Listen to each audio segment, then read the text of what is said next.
Everyone, आज हम अपने chapter alcohols, phenols and ethers का सेकेंड लेक्चर स्टार्ट करेंगे, जिसमें हम सीखेंगे chemical reactions of alcohols, phenols and ethers. तो सबसे पहले स्टार्ट करते हैं अल्कोहल्स। तो जो अल्कोहल्स होते हैं वो इलेक्ट्रोफाइल और न्यूक्लियोफाइल दोनों की तरह एक्ट कर सकते हैं। कैसे? तो जब डिपेंड करता है हमने कौन सा बॉन्ड ब्रेक किया है। अगर ऑक्सीजन और हाइड्रोजन का बॉन्ड ब्रेक होता है तो इस केस में alcohol as a nucleophile act करता है।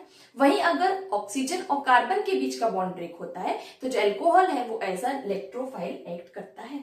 तो सबसे पहले हम सीखेंगे reactions involving cleavage of OH bond. Means इस केस में जो अल्कोहल है वो एज अ न्यूक्लियोफाइल एक्ट करेगा। तो फर्स्ट रिएक्शन है acidity of alcohols and phenols में रिएक्शन विद मेटल्स। तो क्या इंडिकेट कर रहे हैं कि जो अल्कोहल और फिनॉल है जब वो मेटल के साथ रिएक्ट करेंगे तो करस्पॉन्डिंग सॉल्ट और हाइड्रोजन गैस इवॉल्व होगा।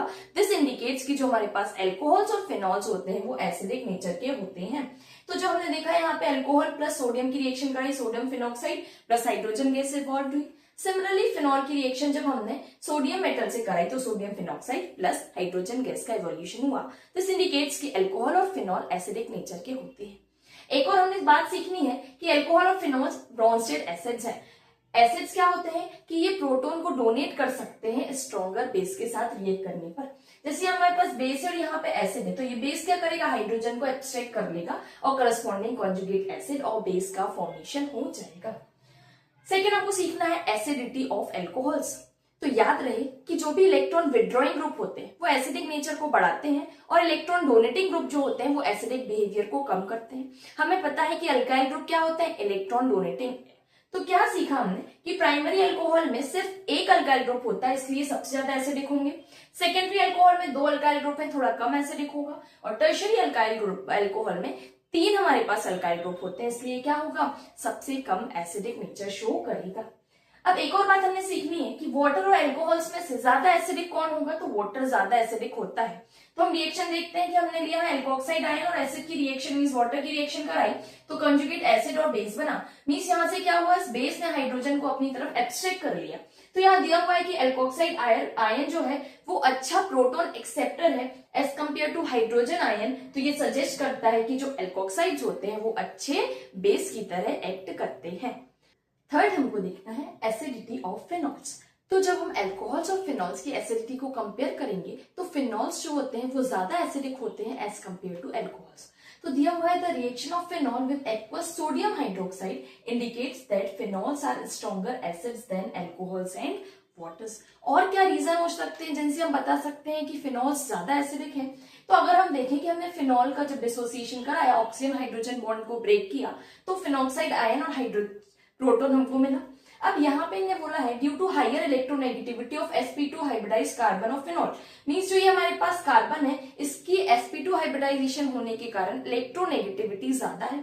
इसके कारण ये इलेक्ट्रॉन को अपनी तरफ अट्रैक्ट करेगा तो करस्पॉन्डिंग जो ऑक्सीजन है वो भी हाइड्रोजन से अपनी तरफ इलेक्ट्रॉन अट्रैक्ट करके एज अ प्रोटॉन हाइड्रोजन को रिलीज कर देगा। तो वही दिया हुआ है कि जो OH है अटैच इलेक्ट्रॉन डेंसिटी डिक्रीज हो जाएगी ऑक्सीजन पे। इससे क्या होगा, जो ओवर H की बॉन्ड पोलैरिटी है वो बढ़ जाएगी और फिनॉल्स में आयोनाइजेशन ज्यादा बेटर होगा as compare to alcohol. Next हमको सीखना है रिएक्शन एस्टेरिफिकेशन। इन जनरल हमने सीखा है अल्कोहल और एसिड को जब हम रिएक्ट करते हैं तो करस्पॉन्डिंग हमें एस्टर का फॉर्मेशन होते हुए मिलता है। इसी रिएक्शन को हम बोलते हैं एस्टेरिफिकेशन। अब यहाँ पे दिया है कि अगर हमने अल्कोहल की रिएक्शन कार्बोक्सिलिक एसिड से कराई तो करस्पॉन्डिंग एस्टर मिलेगा और वाटर निकल जाएगा। ये जो रिएक्शन होती है रिवर्सिबल होती है। मींस अगर हम एस्टर में पानी डालेंगे तो वापस से क्या मिलेगा, अल्कोहल और हमारे लिए यहाँ पे एसिड मिलेगा। इसलिए मैंने यहाँ टाइम क्वेश्चन आता है कि जो वाटर फॉर्म हुआ है जैसे ही उसको तुरंत हमको रिमूव क्यों करना पड़ता है, क्योंकि रिवर्सिबल रिएक्शन है तो जो एस्टर है वापस से डिसोसिएट हो जाएगा अल्कोहल और हमारे पास एसिड में। सेकेंड रिएक्शन है अल्कोहल की रिएक्शन अगर हम कराएंगे किसी एनहाइड्राइड से तो करस्पॉन्डिंग हमारे लिए एस्टर मिलेगा और एसिड मिलेगा। थर्ड रिएक्शन है कि अगर हम अल्कोहल की रिएक्शन कराएंगे किसी असाइल क्लोराइड से तो in the presence of base pyridine तो हमारे लिए एस्टर मिलेगा प्लस HCl। बहुत इंपॉर्टेंट क्वेश्चन आता है कि जब असाइल क्लोराइड से रिएक्शन कराते हैं तो पिरिडीन एज अ बेस क्यों यूज किया जाता है, क्योंकि जो एसिड बन रहा है उसकी अमाउंट ज्यादा ना हो जाए तो उसको न्यूट्रलाइज करने के लिए हमको पिरिडीन को ऐड करना होता है। अब दिया है कि जो हम एसिटाइल ग्रुप को इंट्रोड्यूस कराते हैं अल्कोहल्स या फिनॉल्स में उसी प्रोसेस को हम बोलते हैं एसिटाइलेशन। तो जब हम सैलिसाइलिक एसिड का एसिटाइलेशन करते हैं तो हमारे लिए एक मेडिसिन का फॉर्मेशन होते हुए मिलता है जिसका नाम है एस्पिरिन। तो यहाँ दिया है कि सैलिसाइलिक एसिड में जब हम यहाँ पे एसिटाइल ग्रुप का एडिशन कराते हैं तो हमारे लिए क्या मिलता है, एसिटाइल सैलिसाइलिक एसिड, इसी को हम बोलते हैं एस्पिरिन। अब हमारे लिए पढ़नी है reactions involving cleavage of carbon oxygen bond, means वो रिएक्शन जिसमें कार्बन और ऑक्सीजन का बॉन्ड क्लीव होगा। तो जो हमारे पास एल्कोहल है उसमें कार्बन और ऑक्सीजन का बॉन्ड ब्रेक करना इजी है, इसलिए उसकी हमें बहुत सारी रिएक्शंस देखने को मिलती हैं। बट जो हमारे पास क्या होता है, फिनॉल, फिनॉल होता है।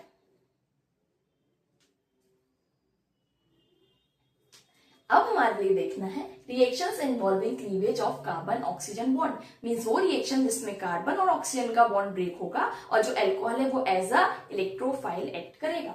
तो इसमें दिया है कि जो कार्बन ऑक्सीजन के बॉन्ड क्लीवेज से रिएक्शन होती है वो अल्कोहल्स में तो बहुत इजीली हो जाती है, बट फिनॉल में सिर्फ और सिर्फ जब हम जिंक से रिएक्शन कराते हैं तब कार्बन और ऑक्सीजन का बॉन्ड ब्रेक होता है।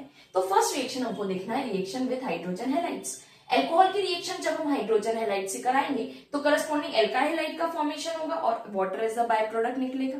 सिमिलरली जब हम रिएक्शन कराएंगे एल्कोहल की फास्फोरस ट्राइहैलाइड से तो करस्पॉन्डिंग हमारे पास एल्काइल हैलाइड का फॉर्मेशन होगा और H3PO3 as a by product निकल जाएगा। ये दो रिएक्शंस जो है हमने हेलो अल्कीन्स और हेलो एरीन्स की प्रिपरेशन में भी सीखी थी, क्योंकि यहाँ पे एल्काइल हैलाइड कहाँ बन रहा है, प्रोडक्ट साइड। थर्ड रिएक्शन है डिहाइड्रेशन।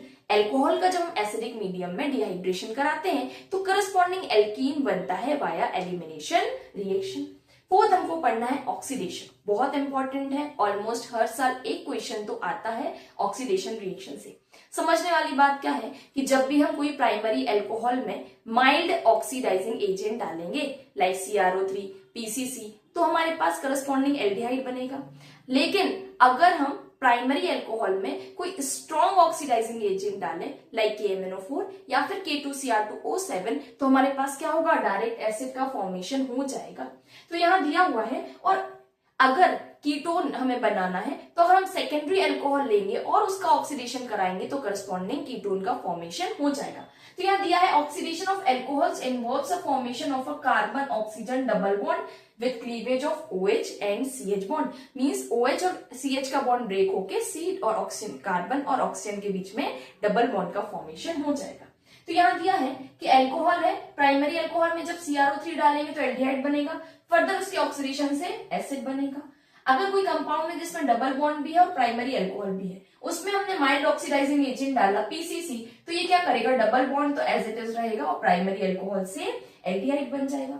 सिमिलरली सेकेंडरी एल्कोहल में जब हम CrO3 डालते हैं तो करस्पॉन्डिंग क्या बन जाएगा, कीटोन। अब हमको ये तीन रिएक्शन है जो कि बहुत इंपॉर्टेंट है, इनमें से जो लास्ट रिएक्शन है इससे क्वेश्चन आता है। क्या है कि अगर हम प्राइमरी एल्कोहल की रिएक्शन कराएंगे कॉपर से एट 573 केल्विन तो करस्पॉन्डिंग एल्डिहाइड बन जाएगा। सिमिलरली सेकेंडरी एल्कोहल की रिएक्शन कॉपर से कराएंगे 573 केल्विन पे तो कीटोन का फॉर्मेशन हो जाएगा। लेकिन अगर टर्शियरी एल्कोहल की रिएक्शन हम कॉपर से कराते हैं 573 केल्विन पे तो हमारे लिए क्या, एलिमिनेशन प्रोडक्ट देखने को मिलेगा, मतलब कि करस्पॉन्डिंग एल्कीन का फॉर्मेशन होगा। अब हम पढ़ेंगे रिएक्शंस ऑफ फिनॉल्स। तो जो फिनॉल्स में OH ग्रुप होता है वो क्या होता है, इलेक्ट्रॉन रिच ग्रुप की तरह एक्ट करता है, इसलिए जब वो बेंजीन रिंग से अटैच्ड होता है तो बेंजीन रिंग को एक्टिवेट करता है, मींस कि जो इनकमिंग इलेक्ट्रोफाइल है वो ऑर्थो या फिर पैरा पोजीशन पे आके सब्स्टिट्यूट हो जाएंगे। तो यहाँ दिया हुआ है the OH group attached to the benzene ring in phenol activates its towards electrophilic substitution, means जो इलेक्ट्रोफाइल है वो इजिली आके सब्स्टिट्यूट हो जाएगा क्योंकि जो OH ग्रुप है वो क्या है, इलेक्ट्रॉन डोनेटिंग ग्रुप है। तो यहाँ पे फर्स्ट रिएक्शन हमको पढ़ना है नाइट्रेशन। तो जब फिनॉल की रिएक्शन हम डाइल्यूट HNO3 से कराते हैं तो जो NO2 जो कि इलेक्ट्रोफाइल है एक बार ऑर्थो और पैरा पोजीशन पे आके सब्स्टिट्यूट हो जाएगा। तो दो प्रोडक्ट हमको कौन कौन से मिलेंगे, ऑर्थो नाइट्रोफिनॉल और पैरा नाइट्रोफिनॉल।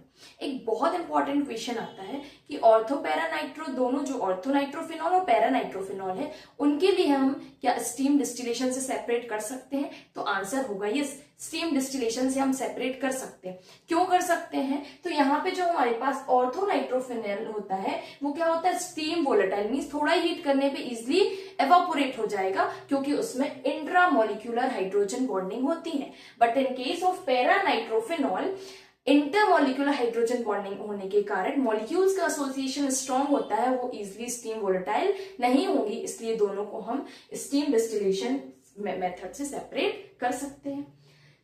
एक और रिएक्शन है, अगर हम फिनॉल में कंसंट्रेटेड HNO3 डालेंगे तो 2,4,6 ट्राई नाइट्रोफिनॉल, जिसको हम पिक्रिक एसिड भी बोलते हैं, उसका फॉर्मेशन होता है। सेकेंड हमारे लिए रिएक्शन पढ़नी है हेलोजिनेशन। तो फिनॉल में जब हम ब्रोमीन डालते हैं CS2 क्या है हमारे पास, नॉन पोलर सॉल्वेंट में, और टेम्परेचर जब कम रखते हैं तो ऑर्थोब्रोमोफिनॉल और पैराब्रोमोफिनॉल 2 प्रोडक्ट्स बन जाएंगे। लेकिन वहीं अगर हम लेंगे यहाँ पे फिनॉल और यहाँ पे हम डायरेक्ट Br2 डालेंगे, 3 मॉलिक्यूल्स, 2,4,6 ट्राई ब्रोमोफिनॉल का फॉर्मेशन हो जाएगा। अब यहाँ सीखने वाली बात क्या है कि अगर हम नॉर्मल बेंजीन लेते हैं तो बेंजीन में जब भी हम हेलोजिनेशन कराते हैं तो लुईस एसिड कैटलिस्ट की जरूरत पड़ती है, बट फिनॉल में किसी भी कैटलिस्ट की बिना प्रेजेंस के भी रिएक्शन हो जाती है। क्यों? क्योंकि जो OH ग्रुप होता है वो हाईली एक्टिवेटिंग ग्रुप की तरह एक्ट करता है। फिनॉल की सेकेंड रिएक्शन हमारे लिए पढ़नी है कोल्ड बेस रिएक्शन। फर्स्ट हमने पढ़ी इलेक्ट्रोफिलिक सब्स्टिट्यूशन, जिसमें हम नाइट्रेशन और हेलोजिनेशन को देखा। अब सेकेंड रिएक्शन जो है वो नेम रिएक्शन है कोल्ड बेस रिएक्शन। तो जब हम फिनॉल की रिएक्शन सोडियम हाइड्रोक्साइड से कराते हैं तो सोडियम फिनॉक्साइड का फॉर्मेशन होगा। फिर इसकी रिएक्शन अगर हम CO2 जो कि क्या है, वीक नॉन पोलर मॉलिक्यूल है, इसके साथ कराएंगे इन एसिडिक मीडियम तो करस्पॉन्डिंग सैलिसाइलिक एसिड का फॉर्मेशन हो जाएगा। थर्ड हमको रिएक्शन पढ़नी है रीमर टीमन रिएक्शन। बहुत इंपॉर्टेंट नेम रिएक्शन है, इससे भी ऑलमोस्ट हर साल एक क्वेश्चन तो आता ही है। इसमें क्या है, जब हम फिनॉल की रिएक्शन क्लोरोफॉर्म से कराते हैं इन द बेसिक मीडियम तो किसका फॉर्मेशन होता है, सैलिसाइल एल्डिहाइड, और इसमें इंटरमीडिएट क्या बनता है, डाइक्लोरोकार्बिन।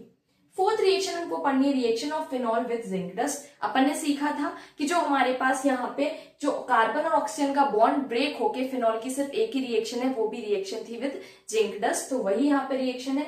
फिनॉल की रिएक्शन जब हम जिंक डस्ट से कराएंगे तो बेंजीन और ZNO का फॉर्मेशन हो जाएगा। फिफ्थ रिएक्शन है ऑक्सीडेशन। तो जब भी हम फिनॉल का ऑक्सीडेशन कराएंगे in the presence of Na2Cr2O7 और एसिडिक मीडियम डालेंगे तो हमें क्या मिलेगा, बेंजोक्विनोन का फॉर्मेशन हो जाएगा। तो ये तो हमने पढ़ी केमिकल रिएक्शंस ऑफ फिनॉल। अब हमको देखनी है रिएक्शंस ऑफ ईथर। तो रिएक्शंस ऑफ ईथर में सबसे पहले हम देखेंगे वो रिएक्शन जिसमें कार्बन और ऑक्सीजन का बॉन्ड ब्रेक होगा। तो फर्स्ट रिएक्शन है, अगर किसी ईथर की रिएक्शन हम हाइड्रोजन हैलाइड से कराएंगे तो करस्पॉन्डिंग क्या बनेगा हमारे पास, अल्काइल हाइड बनेगा और एल्कोहल का फॉर्मेशन होगा। सिमिलरली अगर हमने यहाँ पे अराइल ग्रुप लिया है और यहाँ पे अल्काइल ग्रुप लिया है ऑक्सीजन के अराउंड, उसकी भी रिएक्शन अगर हम हाइड्रोजन हैलाइड से कराएंगे तो करस्पॉन्डिंग फिनॉल और अल्काइल हाइड का फॉर्मेशन होगा। याद रखने वाली बात है कि जो अराइल ग्रुप और कार्बन, यहाँ से कार्बन और ऑक्सीजन का बॉन्ड ब्रेक नहीं होगा, अल्काइल वाले कार्बन और ऑक्सीजन का बॉन्ड ब्रेक होके फिनॉल और अल्काइल हाइड का फॉर्मेशन होगा। थर्ड है हमारे पास, अगर दो अलग अलग अल्काइल ग्रुप है हमारे पास, उनकी रिएक्शन भी हम हाइड्रोजन हैलाइड से कराएंगे तो हमारे लिए अल्कोहल और अल्काइल हाइड का फॉर्मेशन मिलेगा। नेक्स्ट है ऑर्डर ऑफ रिएक्टिविटी, कि जो हाइड्रोजन हैलाइड्स की रिएक्टिविटी है वो कैसे वेरी करती है। तो सबसे ज्यादा रिएक्टिविटी होती है HI के साथ, उससे कम रिएक्टिविटी होती है HBr के साथ, और सबसे कम रिएक्टिविटी हो जाएगी HCl के साथ। जो अभी हमने रिएक्शंस ऑफ ईथर्स देखी थी उसमें जो हमने रिएक्शन देखी है रिएक्शन विद हाइड्रोजन हैलाइड्स, उसको एग्जाम्पल के थ्रू हम समझते हैं क्योंकि इसमें एक बहुत इंपॉर्टेंट कंसेप्ट है। क्या समझने वाली बात है, ऑक्सीजन के अराउंड अगर हमारे पास कोई भी एक टर्शियरी अल्काइल ग्रुप हो या फिर बेंजाइलिक ग्रुप हो या फिर अलाइलिक ग्रुप हो, तो जो हमारे पास आयोडीन या फिर जो भी हमारे पास हैलाइड आयन है वो टर्शियरी अलाइलिक या फिर बेंजाइलिक ग्रुप के साथ जाएगा, और जो रिएक्शन होगी वो किसको फॉलो करेगी, SN1 मैकेनिज्म। लेकिन इन केस ऑक्सीजन के अराउंड अगर हमारे पास प्राइमरी या फिर सेकेंडरी ग्रुप होंगे अल्काइल ग्रुप, तो याद रखने वाली बात है कि रिएक्शन जो होगी वो SN2 मैकेनिज्म को फॉलो करेगी, और जो हमारे पास हैलाइड आयन है वो किसके पास जाएगा, प्राइमरी अल्काइल ग्रुप के साथ जाएगा। इस टाइप के क्वेश्चन आ भी चुके हैं प्रीवियस ईयर में, इसलिए इस कंसेप्ट को बहुत अच्छे से समझना है। सेकेंड हमको पढ़नी है इलेक्ट्रोफिलिक सब्स्टिट्यूशन रिएक्शन। सिमिलरली जो हमारे पास यहाँ पे OCH3 ग्रुप है वो क्या है, इलेक्ट्रॉन डोनेटिंग ग्रुप है, मींस की रिंग को एक्टिवेट कर देता है और इनकमिंग इलेक्ट्रोफाइल को ऑर्थो या फिर पैरा पोजीशन पे सब्स्टिट्यूट करवाता है। तो इसलिए इसमें भी हमारे लिए किसी लुईस एसिड कैटलिस्ट की जरूरत नहीं है। नॉर्मल हमने ईथर लिया, इसकी रिएक्शन हमने हेलोजन से करवाई एथेनोइक एसिड, तो एक बार जो हमारे पास हेलोजन है वो पैरा पोजीशन पे सब्स्टिट्यूट हो जाएगा और एक बार ऑर्थो पोजीशन पे पैरा आइसोमर मेजर होगा और जो हमारे पास ऑर्थो आइसोमर होगा वो माइनर होगा। नेक्स्ट हमको पढ़नी है Friedel craft reaction. Friedel craft reaction जैसे हमने हमेशा पढ़ी वैसे ही करना है। ईथर की रिएक्शन जब हम कराएंगे, किसी भी हमारे पास सपोज यहाँ पे मिथाइल क्लोराइड है, in presence of anhydrous AlCl3 in the presence of non polar solvent, तो हमारे पास जो अल्काइल ग्रुप है CH3 ग्रुप है स्पेसिफिक यहाँ पे मिथाइल ग्रुप, वो ऑर्थो और पैरा पोजीशन पे सब्स्टिट्यूट हो जाएगा, जिसमें जो पैरा प्रोडक्ट है वो मेजर होगा और जो हमारे पास ऑर्थो प्रोडक्ट है वो माइनर होगा। इसी प्रकार अगर यहाँ पे अपन ने देखा है कि यहाँ पे अल्काइल ग्रुप का सब्स्टिट्यूशन हो रहा है, तो इसको हम बोल देते हैं फ्रीडल क्राफ्ट अल्काइलेशन। लेकिन अगर इन केस हम यहाँ पे एसाइल क्लोराइड लेते हैं और एसाइल ग्रुप का सब्स्टिट्यूशन होता है ऑर्थो और पैरा पोजीशन पे, तो इसको हम क्या बोलेंगे, फ्रीडल क्राफ्ट एसाइलेशन रिएक्शन। और लास्ट रिएक्शन है नाइट्रेशन रिएक्शन। अगेन ईथर की रिएक्शन H2SO4 HNO3 से कराएंगे, तो जो NO2 एज इलेक्ट्रोफाइल है ऑर्थो और पैरा पोजीशन पे सब्स्टिट्यूट हो जाएगा, और यहाँ पे जो हमारे पास ऑर्थो प्रोडक्ट है वो माइनर रहेगा और जो पैरा प्रोडक्ट है वो मेजर बनेगा। तो ये हमने अपना पूरा चैप्टर कंप्लीट किया, अल्कोहल, फिनॉल और ईथर। जितना अपन ने पढ़ा है वो सफिशिएंट है, बहुत अच्छे से अपन ने एनसीईआरटी गो थ्रू करके पढ़ा है, जो इंपॉर्टेंट है वो सब एक्सप्लेन आपको कर दिया गया है। अब हम अपने नेक्स्ट लेक्चर में अल्कोहल और फिनॉल ईथर्स के कुछ क्वेश्चंस की प्रैक्टिस करेंगे। Thank you.